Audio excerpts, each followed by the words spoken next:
Hello everyone, welcome back to my channel. Today I'm going to share the emotional and inspiring story of In Order to Live by Yeonmi Park.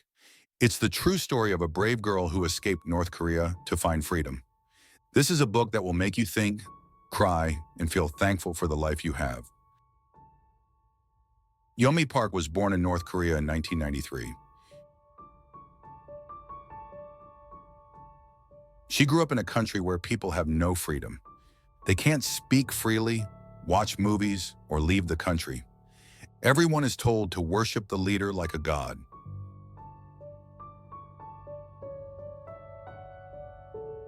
Yeonmi didn't know what freedom meant because she was taught lies from the moment she was born.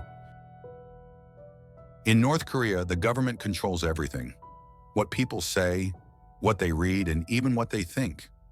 People who disobey the rules can be sent to prison camps or even killed.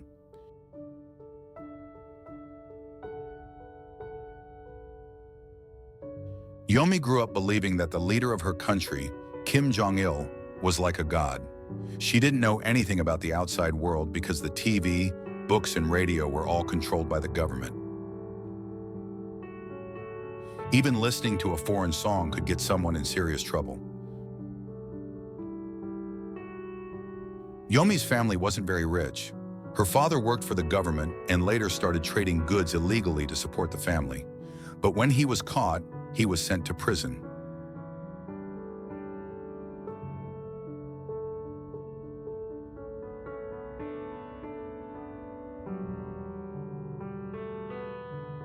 After that, life became even harder for Yeonmi, her mother, and her sister. They didn't have enough food, and Yeonmi became very sick from eating dirty things like grass and bugs. Even though life was difficult, Yeonmi still had dreams. She wanted to be free and live in a place where she could speak her mind and eat enough food every day. When Yeonmi was 13 years old, she and her mother decided to escape North Korea.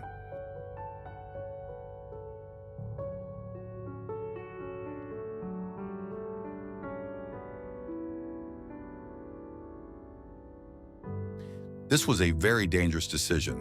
If they were caught, they could be killed or sent to prison camps. They crossed the border into China, thinking life would be better there. But instead, they were tricked by human traffickers, people who buy and sell humans.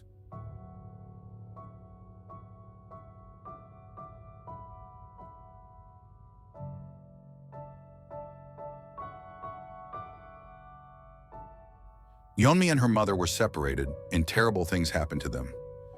Yeonmi was sold to a man and had to do things she didn't want to do just to survive. Even though she was scared and in pain, Yeonmi never gave up. After 2 years in China, she found a group of people who helped her and her mother escape to South Korea. They walked across a cold, dangerous desert to reach freedom.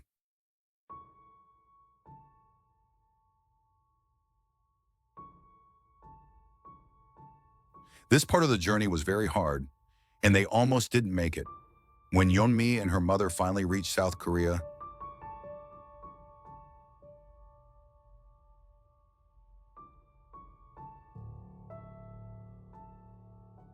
they were free, but life still wasn't easy. Yeonmi had never used the internet, watched real movies, or spoken freely before. She had to learn everything from the beginning. She studied very hard and started to share her story with the world. I have to do this because this is not I'm speaking. This is the people who want to tell the world what they want to say.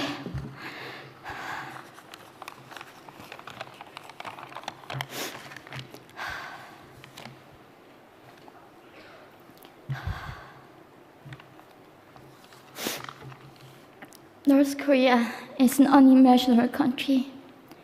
There is only one channel on TV. There is no internet. We aren't free to sing, say, wear, or think what we want. North Korea is the only country in the world that executes people for making unauthorized international phone calls. North Koreans are being terrorized today.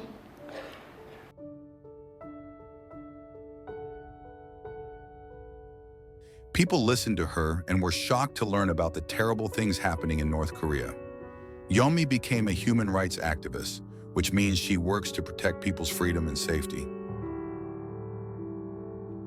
She gave speeches, appeared on TV, and wrote this book In Order to Live so more people could understand the truth about North Korea and her journey to freedom.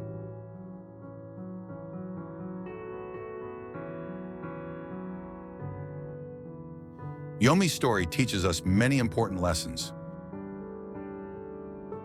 First, it shows how lucky many of us are to have freedom, to speak, read, and live how we want. Second, it shows how brave one person can be, even when facing impossible odds. Yeonmi never gave up, even when she was hungry, scared, and alone.